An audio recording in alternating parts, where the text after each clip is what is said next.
So atrial fibrillation, defibrillators, ventricular tachycardia. Really, if you look at the average day of an electrophysiologist, that's about it.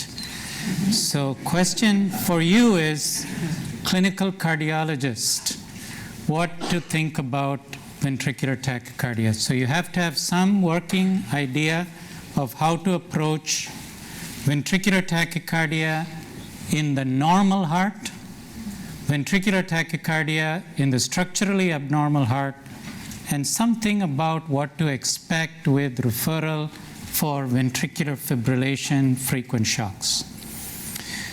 Start with normal heart VT. This is normal heart VT. This is an ECG that you should have in your mind. It's like a recurring ECG, normal heart VT. That's what it looks like. What is it specifically? You'll see it has like a left bundle branch block pattern. That's because the origin is in the right ventricle most of the time. You'll see that lead 2-3 AVF is positive, moving towards the feet, starting from near the head. And a unique pattern, both AVR, a right-sided lead, AVL, a left-sided lead, both negative, both moving away because it's so close to the center part of the body near the head. That's where the outflow tracts live. By and large, normal heart VTs, that's the origin. Important things as a clinician to know is you do symptom-directed treatments. This is a benign arrhythmia. Very, very rarely does it require device intervention. What are some of the clinical correlates for outflow tract tachycardia? Normal heart, yes. Often exercise-related, especially in men. Might be exercise-related or just periodic cycling in some women. Prognosis generally excellent. You have many ways of treating. You could do simple drugs, beta blockers, calcium channel blockers, ablation. Often younger patients don't tolerate drugs very well. It's a very common source of referral for ablation. How do you do this ablation? Well, it's kind of like the prototype ablation scenario. You induce the tachycardia. It's a focal source, one spot that's firing faster than everything else. We move a catheter around. It's like that little kid's game, hot, hot, hot, cold, cold, cold. We look at the local electrogram, see how much early it is compared to the ECG. Can't find anything earlier. That's where we ablate. Electrophysiologists like doing this ablation because we look good doing it. In fact, my daughter claims she wants to be an electrophysiologist. I never let her see me do any ablation, otherwise she'll think I'm a demented old man. But I said, first one you're going to see me do is outflow tract tachycardia. You can find it, you can ablate it. Many times we can be successful, not always necessary. If the symptoms are not so bad and you're doing well with the beta blocker, that's fine. But it's a good option to think about. Why this outflow tract? Where does it come from in this? This white marks the spot, and if you notice, the actual origin is above where I've marked the pulmonary valve. I know you thought there's no more heart above the pulmonary valve, but there is. There are little muscle sleeves that go above the valve, and they tend to be the origin of the arrhythmia in some of these patients. Other times it has to do with the heterogeneity of this tissue. The outflow tracts overlap each other such that the distal RVOT is actually on the left side of the body, and this overlap, admixture of tissue. The actual outflow tract below the valve but above the inflow portion of the right side, it's actually not derived from the cardiac tube. This is an alien tissue. It's from the secondary heart field, more closely related to the throat and gut than it is to cardiac tissue. So it's an implant, it's an immigrant to this area, and very often we see trouble coming from there. In fact, sometimes it's not even the muscle, In the developing heart, we have conduction tissue in the outflow tracts. All of us do. All the way up to the pulmonary valve, near the aortic valve. Supposed to go away. In some patients, it doesn't go away, leaving behind these dead-end tracts. And like conduction tissue likes to do, it tends to have automatic rhythms sometimes and can be the source of these arrhythmias. It doesn't have to be the right ventricle. It can be the left ventricle that's the origin. If a patient asks you the likelihood or you like to know where it is, you can use lead V1 as a probe to tell you how likely it's to be the left ventricle. V1 is an anterior right chest lead. If the origin is far away from V1, you tend to have activation towards V1, producing an R wave. The bigger the R wave in an ECG that otherwise looks like outflow tract tachycardia, the more likely the source is in the left ventricle, and if this patient is referred to ablation, that's where probably the ablation will be done. This one, if you look at AVR, AVL both negative, 2,3 AVF positive, clearly positive in V1. This is a left ventricular outflow tract PVC. Now, one of you asked the question, patient has these PVCs, but they don't have VT. What's the issue there? What do we do? Easier one to know if you should try to go down the treatment algorithm, drugs, ablation, is if they have symptoms. If the PVCs really bother them, if they can't sleep, if it's on their mind, they're not doing what they like to do, we treat. But what about asymptomatic PVCs? And there it really is a story about ventricular function. So this was a discovery maybe about 20 years ago that clearly there's a cause of cardiomyopathy that's purely PVCs. So very, very frequent PVCs over and over and over again, multiple mechanisms, gives rise to a cardiomyopathy. And how do you know the cardiomyopathy is just from the PVCs? Because if these PVCs are taken out of the picture, ventricular function goes back towards normal. So PVC-related cardiomyopathy is important for the clinician to recognize. How do you recognize? Well, one is it's very frequent PVCs. It's not your 500 a day. This is 20,000 a day, 30,000 a day PVCs. But you could ask a good question here. You say, well, if there's a cardiomyopathy to begin with, I know those people get arrhythmias, they get PVCs. How do I know when there is cardiomyopathy and PVCs, which came first? Which is the real cause? Here the ECG can help you. If you look in diseased hearts, when they get PVCs, there's no reason it should be from the same spot. It's wherever that disease is, you can get some PVCs. So yes, the PVCs are frequent, but when you compare the ECG pattern of one PVC to the next, they're not the same. They could be 3, 7, 8, maybe dozens of different morphologies. That's a patient who has PVCs because of cardiomyopathy. On the other hand, if every single PVC looks the same spot firing over and over and over again, it's very likely the cardiomyopathy that's coexisting is a result of these PVCs.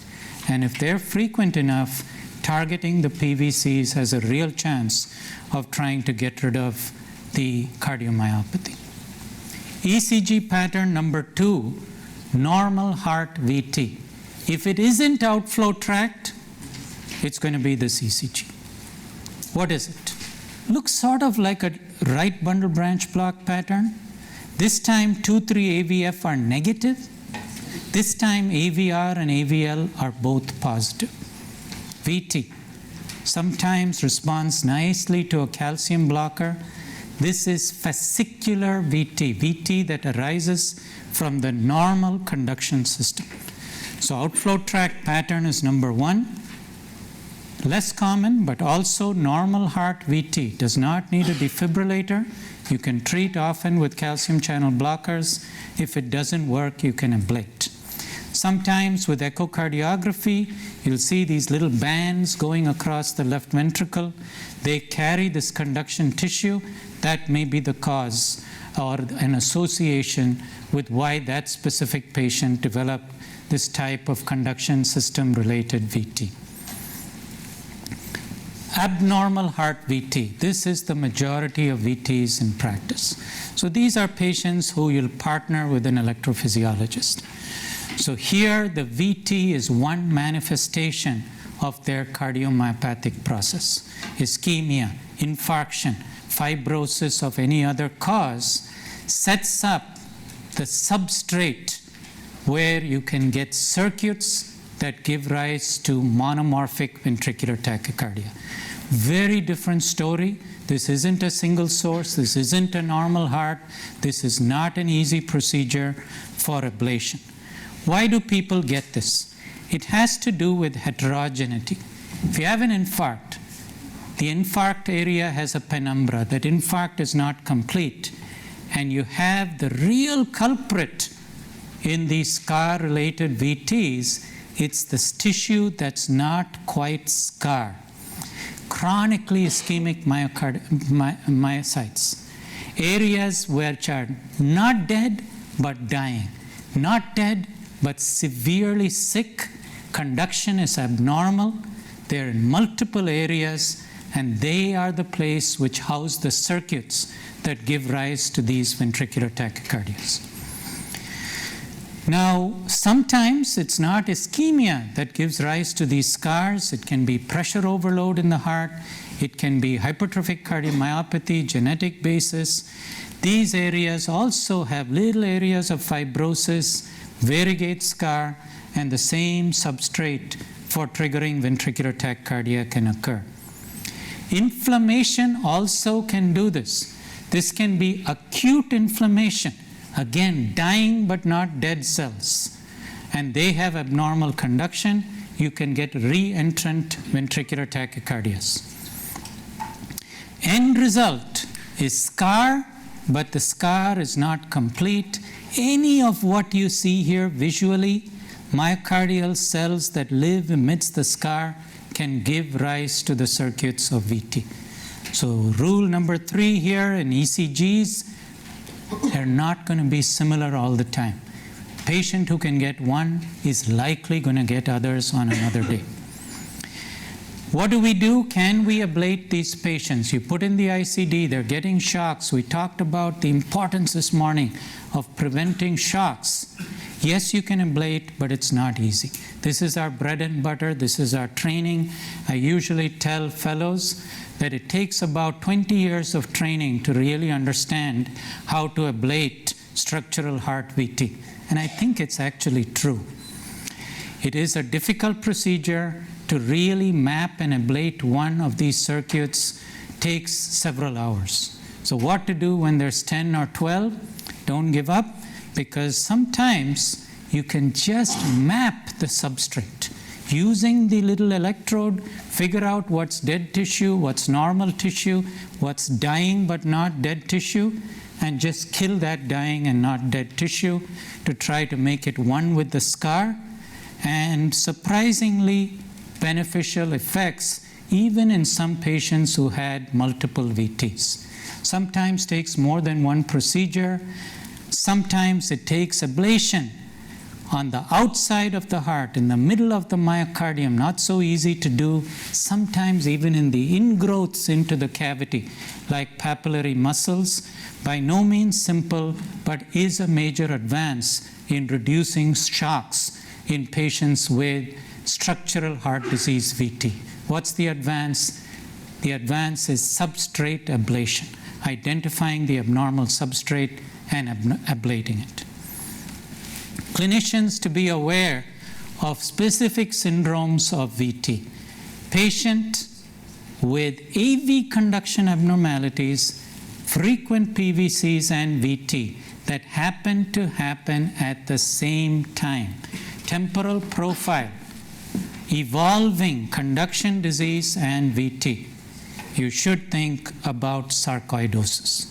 Sarcoidosis, your tip-off is going to be an evolving syndrome with conduction disturbance on one side, tachyarrhythmia on the other side. Usually affects the proximal septum, can affect papillary muscles, can affect epicardium, lateral wall, but this proximal septum where the conduction system lives is the reason why you have this co-evolution of ventricular tachycardia and conduction abnormality. May still have a role for ICD, may still have a role for ablation, may still have a role for drugs, but why you want to recognize the syndrome is the best bet is modifying the disease process with immunosuppressive therapy. Here's histology, sarcoidosis, non-caseating granuloma. How did you get it? You got it with biopsy. One advance with biopsy is you can do an electrical map to figure out where the diseased tissue is with the same abnormal signals we target for ablation, and then taking the bioptome there and taking a picture. Very different disease than this. This is giant cell myocarditis. Unlike sarcoid, it does evolve, but evolves very rapidly. When you have a patient, conduction abnormality, bundle branch block, VT, another VT, rapid downhill. Think about this disease. Here it's mainly aggressive therapy with immunosuppression, and you have to sometimes put in a defibrillator, pacemaker for conduction tissue. Sometimes it's going for transplantation. What about viral myocarditis? Main story, viral myocarditis, VT, used to be enterovirus, and it still is in the third world, but most of the developed world, enteroviruses have become less and less, and it's other viruses for myocarditis, CMV, Epstein-Barr virus, some other viruses. Reason this is important is the overall malignant arrhythmias have decreased. Enteroviral myocarditis is the most arrhythmogenic of the viral myocarditis. Because that's decreased, we have less to deal with acutely with most viral myocarditis. Sure, it's on your mind. Does coronavirus produce myocarditis? The answer is yes. It's usually a mild myocarditis. Unknown about COVID-19. I did get a call about a patient who died suddenly with failure to capture on an existing pacing lead and high enzymes, possibly who did test positive for COVID-19 in another country. So maybe there's a story there we'll learn. But generally, coronavirus myocarditis is a mild disease, may have conduction abnormality, may have some shortness of breath, may have some PVCs, but usually not a malignant VT. Who are your other patients that you have to think about for VT? VT is a scar story. So if a patient has congenital heart disease and they've had an incision in the heart, a patch in the heart, like tetralogy of Fallot, it's usually a story of when they will get VT, not if. Sometimes the patients may go years, sometimes it's not too late after their initial surgery. Here also the decision is very simple, same paradigm, prevent death with a defibrillator, prevent shocks with drugs and ablation. And people familiar with congenital heart VT ablation, it's actually a little simpler once you know the anatomy well, because the scars are very fixed. You can identify them, and you can ablate in a way to connect up the scars to prevent having these little channels for VT. What about ventricular fibrillation? Is there a role beyond defibrillator and drugs for ventricular fibrillation for ablation? Patients often ask us that. Deferring providers often is a question to answer. And like with any question on is there a treatment, we have to think, can we prevent the trigger, what starts it? Can we do something with the substrate, what maintains it? And can we do something with the modulators, why it happens on a particular day, even though the triggers and substrate are the same from day to day? Brief review on these. The answer is yes for triggers. So this is often the clinical cardiologist who clues us in that we have an ablatable form of ventricular fibrillation. Patient has the defibrillator, they've got some shocks, you're thinking amiodarone, pile it on, but then you notice that when the patient transitions from normal rhythm to ugly ventricular arrhythmia, the first beat is not so ugly.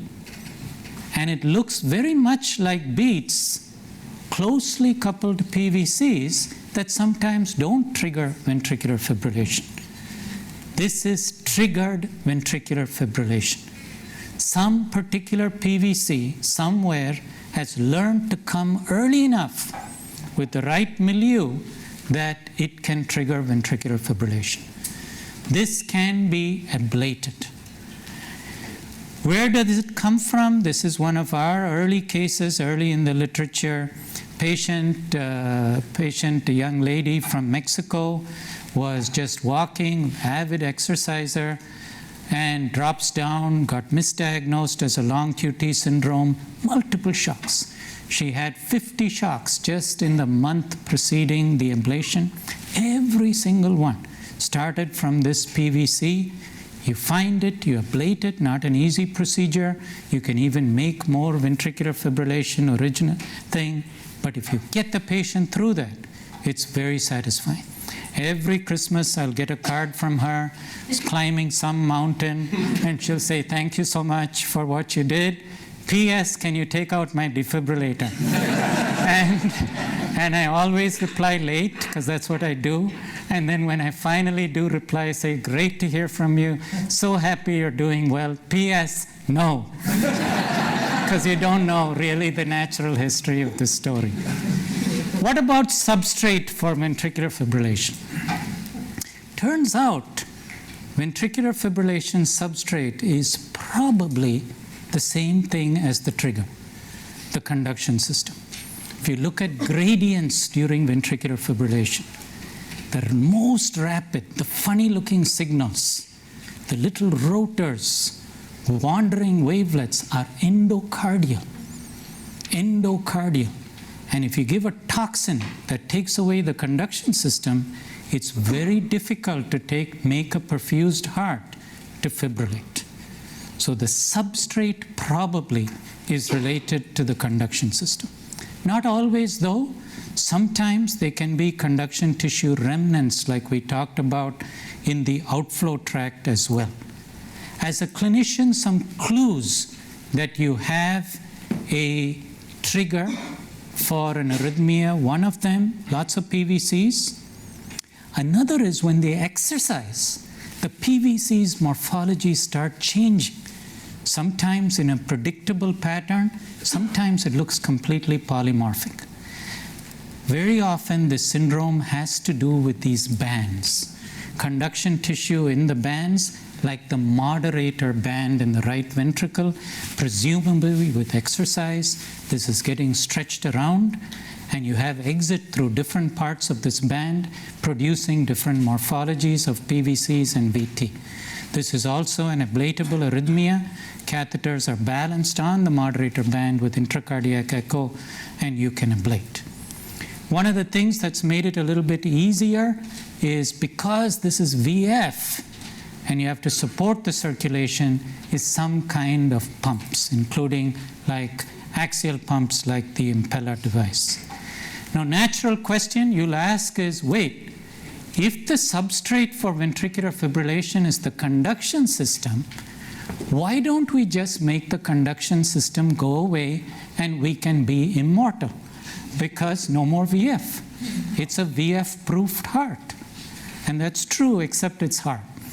Because this conduction system is all over the place. It's not like the picture you learned in medical school, left bundle, left anterior fascicle. It's kind of like this big mess. There are some approaches being investigated where using either biological models, knockout sequences, and then a promoter sequence to try to regenerate the conduction system, or using things like electrical fields to ablate the non-insulated portions of the conduction tissue en masse, but leave the insulated portions alone to get some semblance of synchronous activation of the ventricle. Very, very important and hot area of investigation, genuinely trying to make ventricular fibrillation a thing of the past. So if I summarize, for the clinical cardiologist, things to keep in mind for ventricular arrhythmia. First, you have to think, am I dealing with VT in the normal heart, VT in the abnormal heart, or is this VF? So for the VT in the normal heart, all of you, an ECG is popping up in your mind. It's going to be left bundle, inferior axis, positive in 2,3 AVF, negative in AVR and AVL. Exercise, stress-related, intensive care unit, sometimes cyclical in females. Benign arrhythmia, symptom-based treatment, beta blocker works, we're happy. Doesn't work, or side effects, eminently ablatable arrhythmia. We have a variant, just PVCs. Sometimes they're just PVCs. Sometimes they give symptoms. If so, treat with the same type of thinking process. You have a distinct entity, frequent monomorphic PVCs, the cause of cardiomyopathy. You recognize it by seeing it's frequent, tens of thousands, and they all look the same. This is an opportunity to treat and make the ventricular function better, and usually does come back to normal if that's the right diagnosis. VT in the abnormal heart is ICD, but shocks. So shock treatment is going to be drugs, ablation. More and more ablation. Not easy to do, but some advances both in our understanding of how to ablate, coordination with imaging, knowing how to ablate epicardial, mid-myocardial, papillary muscle tissues, and also this concept, which has really changed our approach, you don't actually have to map all the VTs. We can just figure out where the abnormal tissue is and target only those for ablation. Ventricular fibrillation, much more difficult. There's really no good mapping approach for ventricular fibrillation, but you have a trigger approach, which is here and now. If you see it, you can recognize it. Holters in the ICD tracings, ECG, finding that trigger and ablating can be a very satisfying procedure for physician and patient. Beyond that, some experimental approaches, neuromodulatory approaches like we talked with atrial fibrillation, and then this Purkinje modulation, biological and ablation approaches. I'll stop there. Thank you very much for your attention.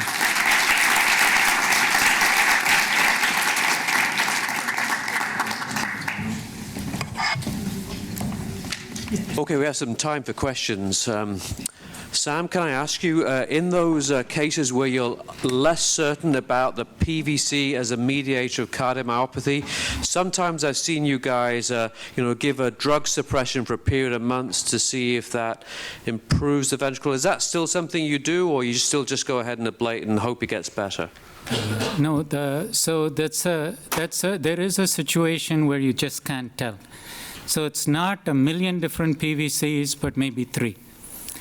Not sure if it's PVC cardiomyopathy or not, then you can use a drug like amiodarone for a finite period of time, maybe 6 months most. So the idea is amiodarone most of the time is like a little eraser. It'll make these PVCs go away, and then you see what happens to ventricular function. Amiodarone takes at least 6 weeks before it works, so you have to give that much time. You don't want to do it forever because of organ toxicity. Make it very clear that this is a test. And then if it really got better, you stop the amiodarone, PVCs come back, ventricular function again is going down, then you ablate and try to minimize this PVC burden as an option. Question from the back here. Thank you. Question about symptomatic postural hypotension. I've got a real person who's got a supine blood pressure of about 212 minimum. 212? Stands up and 212 and drops about 60 points on standing. How old is your patient? Well, 80. Elderly patient with severe postural symptomatic hypotension. We all see this, right? This is a clinical the problem. elderly patient with postural hypertension is very, very common. The thing about this is you're stuck between a rock and a hard place if she's got genuine background of hypertension. You are really restricted to non-pharmacological means of treating these patients. So we in the elderly, we find full-length compression stockings, if they have the body habitus to get them on, very, very helpful. And secondary, to rehydration, that's really all you have to your disposal. This is an absolute contraindication for peripheral vasopressor agents, for which there's only midodrine. The postural hypotension has no prognostic significance, whereas the hypertension does. I can only think of a handful of patients in the last 2 decades where we've had them on both midodrine and antihypertensives, but I would not recommend it. Question down here. I have a question on the CHEST-VASc score. Does type 1 diabetes and pulmonary embolism also counts in the score? Well, yes, it does. I mean, type 1 diabetes does, but I don't think pulmonary embolism really does feature in the CHEST-VASc score, CHEST-2 VASc score.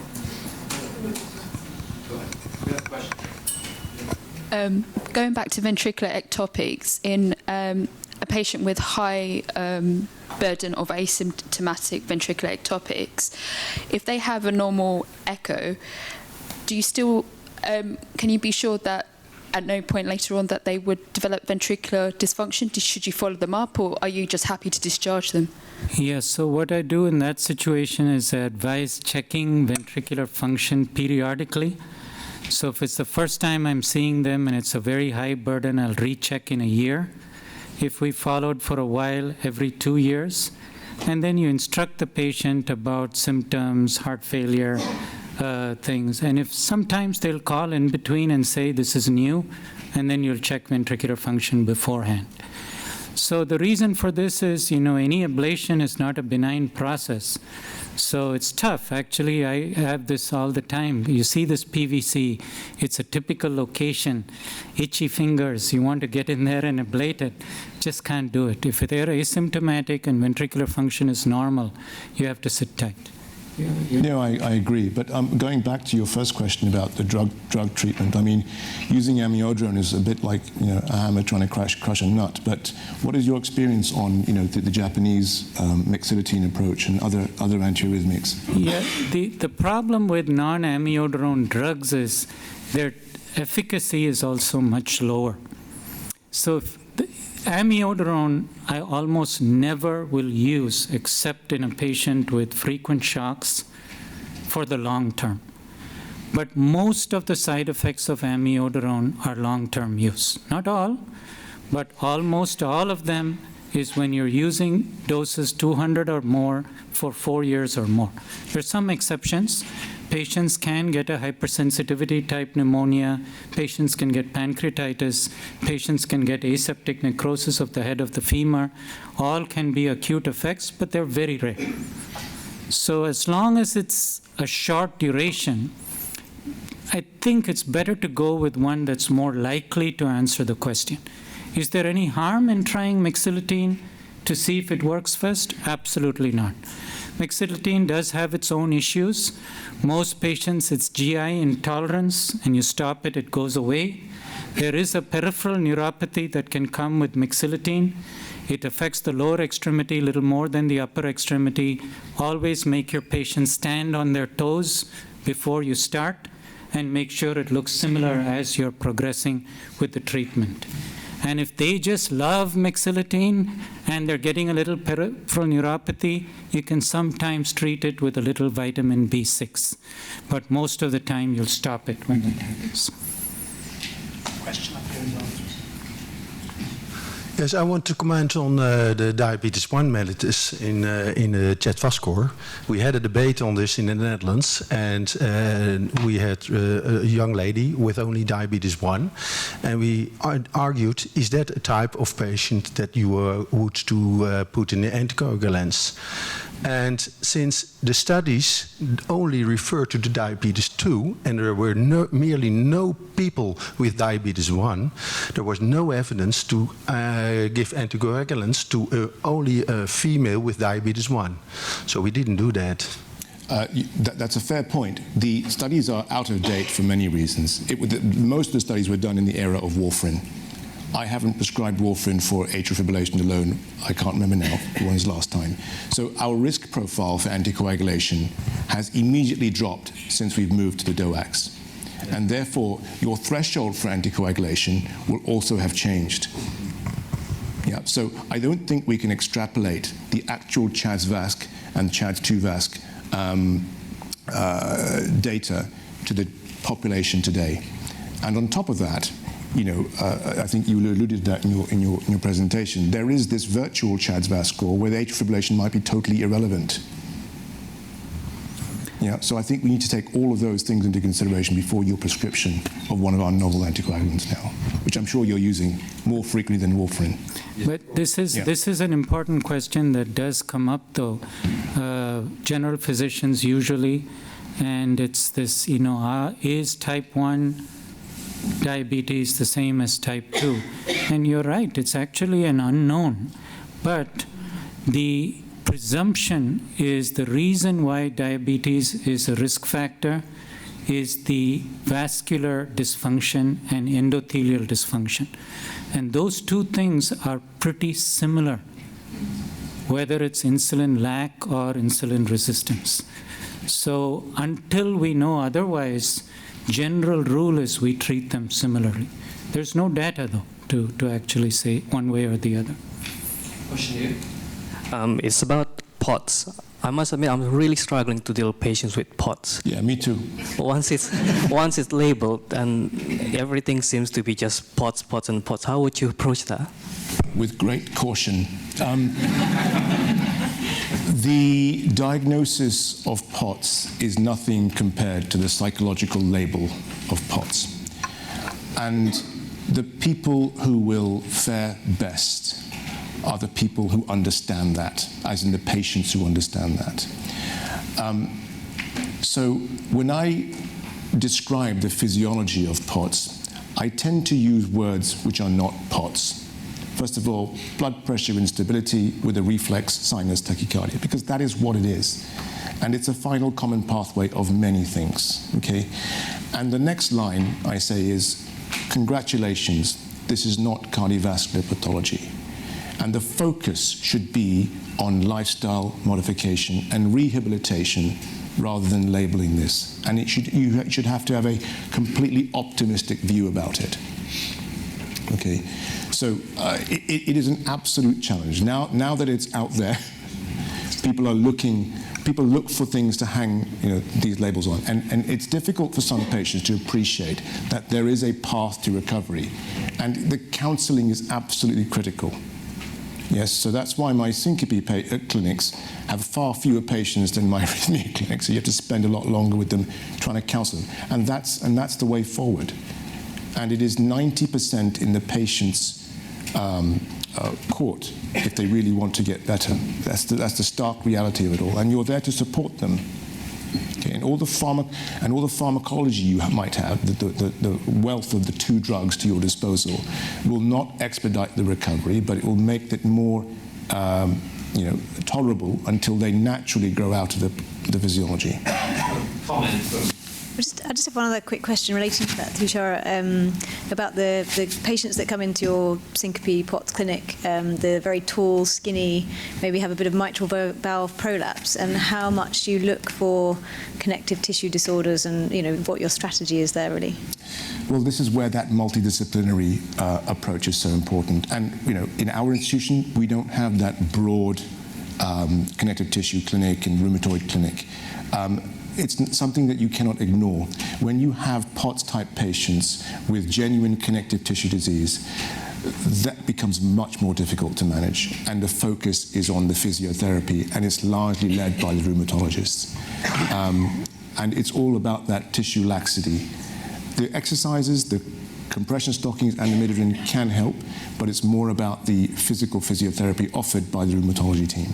But again, I hate to pass the buck, but that is probably what I do. But we are there to support their cardiovascular symptoms. And nowadays we see more patients coming in with electrical storms. Could you give your expert opinion on how to handle these patients? Because they're usually very difficult to handle. Sure. So electrical storm generally means more than 5 episodes of ventricular fibrillation within 48 hours. So this is a terrible condition. So patients are getting shocked, or first diagnosis, they're getting externally shocked. Mortality rate is very high. It's about 50% in the United States, so half the patients will die. They won't leave the hospital. The general principles of management is sedation and beta blockers. So very, very important, very simple things. First thing is patient should rest and should not be disturbed, sedated when appropriate. Very important, even if it means intubating and completely sedating the patient. Beta blockers. You can never give enough beta blockers for an electrical storm. You just push it, push it, push it, push it, push it. Most of the time, one of two things will happen. Either you're going to save the patient because the storm goes away, or you'll kill the patient with the beta blockers. When you get close, then you think, well, is there another way to do it? And there is. We think about acute denervation. Acute denervation can be done at the bedside, ultrasound guided. It can also be done fluoroscopic guided. It could also be done surgically. And it's kind of like a beta blockade for the heart to try to get it. We definitely do antiarrhythmics. I look hard for a trigger. And sometimes you see it and you even want to ignore it, because if you see a trigger, it means you're on the hook, you have to ablate. I'll give you a quick example of a patient. It was from a neighboring state, young man, got a diagnosis of VT, wasn't followed up, got a defibrillator, had been shocked over and over again, was completely unresponsive, dilated pupils, and that ER called our, say, can you take? And our ER said, no, we can't, what's the point? But wife, pregnant with their 3rd child, was insistent, so comes to the ER. I got called at 2 a.m. to just come and say, please tell this family you can't do anything. And you go there and see, and it's a PVC that's triggering it. What do? You have to go, take to ablate. It was a messy ablation. Tried to get ECMO failed, vascular tear. Finally got a catheter along the ICD lead. One spot ablated. Patient is today back at work, completely recovered. So you do have to look. You have to look and you have to react what the logic of the case tells you to do. But it's usually sedation, beta blockers. Sometimes denervation, sometimes spinal block, antiarrhythmic drugs, and in some patients, ablation. And the denervation, the spinal block, is done by surgery, anesthesia, whoever does it? It depends on who's comfortable. In most institutions, it'll be the pain group, the people, anesthesia, who do pain. I'm personally comfortable doing it with the ultrasound guidance, so I usually just do it. You can use just lidocaine, you can use bupivacaine. The effect lasts about 3 days, so buys you some time. And if it's working, then you can think about surgical denervation. That can be done either with an open approach, supraclavicular approach, or more commonly a VATS approach, video-assisted thoracoscopic approach. Most of the time, you can do it. Paradoxically, in the sickest patients, probably the open approach is little better tolerated. Less anesthesia time, can even be done a lot with local or local block if surgeons are comfortable with that approach. I've got a question about amiodarone in old people. there's a small group of sort of over 70-year-old patients who don't tolerate AF very well, who we're trying quite hard to keep in sinus rhythm. And we end up giving them amiodarone for a while, and then we often reduce the dose to, say, 100, maybe even down to 50, and then we see them for years in clinic. So the problem is, over the last 20 years, I think our societies have become more risk-averse, and we've got chest doctors and ITU doctors telling us that we're mad and this is a poisonous drug and it should, all cases, it should be stopped. So my question for you is that, is there a room for low-dose amiodarone below the threshold at which one generally sees, in fact in my practice never see toxicity, to continue this approach in the older patient who tolerates the AF very badly, stiff ventricle, aortic stenosis, stiff heart syndrome, 80, 90-year-old, who's quite happy on a small dose, particularly if you then offer monitoring of lung function to try and I must say that's the best self-answered question I've heard in a while. I have no way I can give you an opinion. Okay. But just to be fair, though, you remember the most common cause of a malpractice suit in cardiology in the United States is amiodarone. So, and it's good reason. There's some ridiculous things that happen. Patient has post-op atrial fibrillation, so they got put on amiodarone, no taper, and no one told them to stop it. And next stop is 3 years later, end-stage lung disease. Now, amiodarone is okay to use as long as you've thought it through. What have you already tried that's simpler?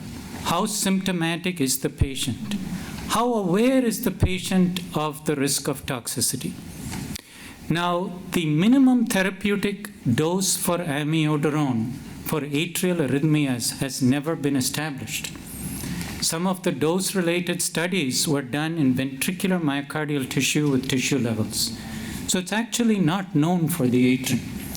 So we do know that toxicity, good rule of thumb, 400 milligrams or more, 4 years or more, 4% per year or more, risk of end-stage lung disease.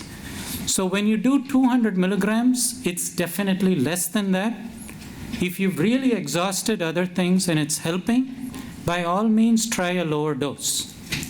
The lower doses almost never work for ventricular arrhythmia when you cut it lower. But there are a few patients who seem to do okay.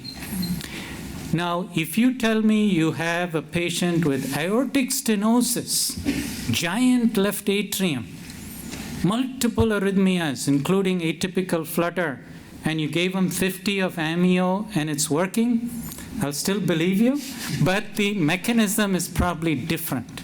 They've probably autosclerosed their atrium, so they may not be able to generate atrial fibrillation. So that may be why you're having the magic effect with the drug. Okay. Dr. Asavatham, where do you use cryoablation as opposed to RF ablation for atrial fibrillation? Yeah, Number two, yes. Second question. How aggressive are you at offering ablation for young patients with paroxysmal AFib?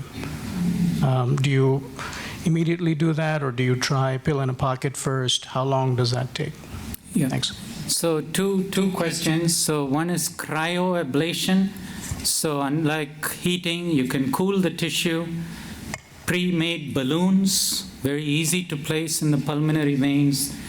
Technically a much simpler procedure than RF ablation, especially for someone getting started. You'll hear this, and I no disrespect to any interventional cardiologist, but cryoablation can be done even by an interventional cardiologist. So it's just you have to put a wire, put the balloon. Oh yeah, I forgot about you. But you can do it. RF ablation has the advantage that some accompanying arrhythmias, atrial flutter, focal atrial tachycardias, you can also ablate.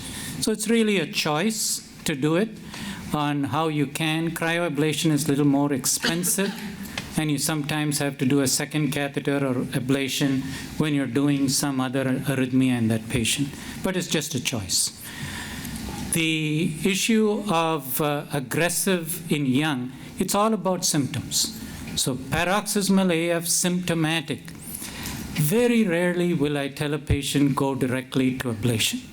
I don't think you're wrong in doing it, but because if you've done enough, now I'm more than 8,000 AF ablations, you know the stuff that can go wrong. You never know who it's going to be that has this. So I like to be able to look at the patient in the eye if we've had a complication and say, we had to do it, we did simple things and it didn't work. But there's always some folks who never get a complication. They are like to go a little earlier. That's fine, as long as the patient had an honest discussion. But you expect to have a good effect, maybe 75%, not 100%, in paroxysmal atrial fibrillation in the young. As you saw from the Cabana trial that was presented, there is no prognostic advantage in one way or the other. So you genuinely have a choice. The patient genuinely has a choice, and you offer them the two paths. That's exactly. And ablation has come to the fore and is coming more and more first-line recommended across guidelines on both sides of the pond. So that's how you would count. So if you can help us on this with one practical learning point for all of us, because we see these patients. So the patient who comes back after an ablation in sinus rhythm but has dyspnea and a cough, and we've heard your lecture, we're thinking about pulmonary vein stenosis. What tests should we do? Should they do a transesophageal echo, a special CT? Just guide us with that. So this is very important. Approach to the patient post-ablation with dyspnea. So assuming you've excluded stuff like tamponade and pneumonia and stuff like that, the main things you have to think about is really 4 diseases. All have some form of treatment to some extent. One of them is phrenic nerve injury. Other is pulmonary vein stenosis. Third is left atrial dyssynchrony. And the fourth is something called stiff left atrial syndrome. So first you want to know is, when did the symptoms start? If symptoms are right after the ablation where they feel short of breath, if it's mostly when they're lying down, often the thing would be lying down or sexual activity. Very often that's when the patient will see it. Effect of gravity on helping the diaphragm is gone, and then that's when they'll start getting the symptoms. In those folks, simple thing, bedside, check for diaphragmatic, X-ray, sniff test. Is it phrenic? Then sit and wait, see if it goes away. Doesn't go away, think about plication. Hemoptysis, cough, along with dyspnea, you should think mainly pulmonary vein stenosis. Sometimes it can be just lung ablation, sometimes PE from DVT from the procedure, but you'll think pulmonary vein stenosis. You'll always do a CT scan to look for the narrowing in the pulmonary vein.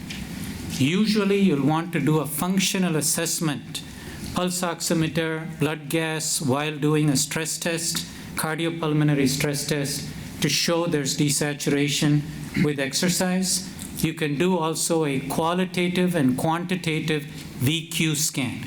These patients do have VQ mismatch, and the amount, the quantitative mismatch, if it fits with the vein distribution that has the narrowing, that's someone you want to try to dilate and stent as soon as possible. If it's neither of these, and they're clearly worse in sinus rhythm after you did the ablation, then see, have they had their appendage clipped? Have they had multiple ablations? Do they have a scarred, non-compliant left atrium? These patients may have stiff left atrial syndrome. The capacitance portion of the left atrium is gone with the clipping of the appendage. You've scarred out the atrium even more. So they present like HFpEF, but LV-EDP is normal. LV-EDP is normal, mitral valve is normal, but left atrial and pulmonary vein pressures are high. Very difficult condition to treat. Sometimes this is closely mimicked by something called left atrial dyssynchrony. What this is when we've ablated so much near the septum, the sinus beat takes so long to come to the left atrium. By that time, the left ventricle is already contracted. So the left atrium squeezes on a closed mitral valve. There's a back wave to the lung bed, and they have severe dyspnea. This is the patient who will tell you, I felt better with atrial fibrillation. And there's two treatments. You make them go into atrial fibrillation again, or you figure out a way to pace the left atrium. Some techniques on the septum, in a atrial vein, epicardial, but if you can pre-excite or stimulate the left atrium a little earlier, their symptoms dramatically improve. But nutshell approach to dyspnea after ablation. Any final questions for Dr. Sunil? So, back to again. So, go ahead. No, it's okay. I can stay. Yeah. Okay, just a question about the CHA2DS2-VASc and HAS-BLED. How do you balance the two in terms of scoring? So if a score of 5 on CHA2DS2-VASc and similar 5 on HAS-BLED, what's your anticoagulation strategy in those patients? Apparently, the bleeding risk could be as high as 19%, according to some reports, with HAS-BLED score of... Yeah, I often tend to ignore the HAS-BLED score. If they bleed, you can replace blood. If they have a stroke, that's pretty much game over, life-threatening. So you will find that as your CHA2DS2-VASc score increases, your HAS-BLED score will increase by definition. So I would tend to anticoagulate, particularly now in the era of novel anticoagulants based on the CHA2DS2-VASc score. I think that's you're doing your patient the best service. Yeah, and it's a lot of individualization, but this is classic shared decision making. So you just got to spell it out for the patient what those things mean. Likelihood of a stroke, likelihood of bleeding, what bleeding means to them, what intracranial bleeding means to them, what a stroke means to them, and see what they feel they're more comfortable with. There is a role in that patient population for appendage therapies. Explain that to them as well. And I'm always surprised when you spell it out. I go in after chart review thinking this is what we're going to do, and when you walk out, it's sometimes something different. That's what you'd like if it was you. Just have it spelled out and tell them this is not perfect science. What are you more comfortable with us going? And some of them will say, what would you do? Then I tell them what my instinct would be as well. So my question is with regards to long-term anticoagulation for those who's had left atrial appendage clippers as opposed to occluder devices, and for those who gets an occluder device for paroxysmal AF, and they present down a couple of years down the line with a classical TIA. Do you want to take a shot? I don't do includes. Okay. Yeah. So there's several things in that. First of all, you're still going to risk stratify. What is the CHA2DS2-VASc score? That's going to be your main thing.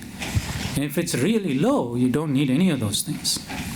Now, the second thing you have to look at is, can we extrapolate the data from occlusion devices to epicardial devices? Not yet. The data is not there. There are probably some intuitive exceptions where we can make them equivalent. The problem with epicardial devices, until about 2 years ago, they were all done where they were clipped on the appendage, not in something called the left atrial sulcus. So it left behind a little pouch. So that technique was great at occluding a portion of the appendage, but it left these little pouches. And these pouches have pectinates, these pouches can have something. So until we know better, we tend to anticoagulate those patients. Now, newer devices, newer types of clips, combined lasso plus clip device, you get less of a pouch, but you tend to get leaks. And you're getting some data to try to understand what's a good leak, if there is such a thing.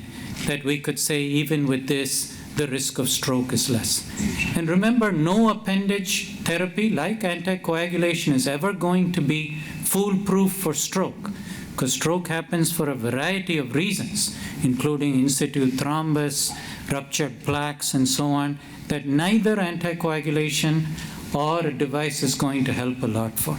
So when you counsel patients, you should also tell them this is minimizing your risk.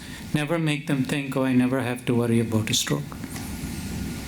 And if you see thrombus on the left atrial appendage occlusion device, let's say your patient a year later, you do a TE and you see, is that lifelong anticoagulation? There's nothing you can do device-wise to change that. It's too late. Well, the answer is lifelong anticoagulation, but stuff has been tried. So there are case reports of snaring and removing the thrombus. There is a case report of putting a different type of occlusion device over the thrombus. I've personally done angiovac of trying to remove, but these are like anecdotes. General rule is anticoagulation forever. But sometimes the general rule doesn't work. They're bleeding like crazy. And then you give them these options. Simple question. Syncope patient on the ER, no previous symptoms, negative family history, normal physical examination, normal ECG, admit or send home. How old? Sorry? How old? 65. Well done. Right on the money. It's a judgment call, right? I mean, you have to, if the history is highly suggestive of a reflex, you can send them home. There's no reason to admit. Absolutely no reason to admit. If you're confident of a diagnosis of vasovagal syncope, particularly in the absence of all of those things you mentioned, normal ECG, normal examination, absence of family history, absolutely you can send them home. Outpatient investigations if required. I mean, I also can't stress enough the importance of history with syncope management. It's really the key. So, when I think about our fellows, times they get something wrong and I get it right, never happens in the EP lab anymore, never happens in the device lab. The only time it happens is syncope history taking. You really have to think for yourself. I like to give myself a pause moment. What do I think it is? From talking to the patient, looking at the ECG, looking at what you know about structural heart disease, listening to patients over and over again, I ask myself, what do you think it is? Most of the time, you'll have a good clue. Is this fitting benign, or is this, nope, this is bothersome? There's a long PR, bundle branch block, first time, never had vasovagal, doesn't look like a 65, never, I'm not going to be comfortable with giving a benign diagnosis in that situation. It's a skill everyone needs to develop and constantly keep checking back on your patients. Keep a reminder a year later to check, did you get it right or wrong? I think one final question. You shout it out, please. Yeah, so just one question about a patient who's asymptomatic with the PAF, systemic atrial fibrillation, underlying normal LV on the CMR, young patient, normal left atrial size, but we don't want to give amiodarone long term, but they're really symptomatic and they don't want to go for the ablation strategies and can't tolerate flecainide. Is there any option of the dronedarone in those subjects? Yes. You can think about dronedarone in that situation, sotalol, dofetilide, all will be options to try. But, usually those patients, if they're really symptomatic and failed a drug, with counseling, balanced counseling on ablation, most patients, once they understand, you show them your data, be as transparent as possible, they usually will wind up going for an ablation procedure.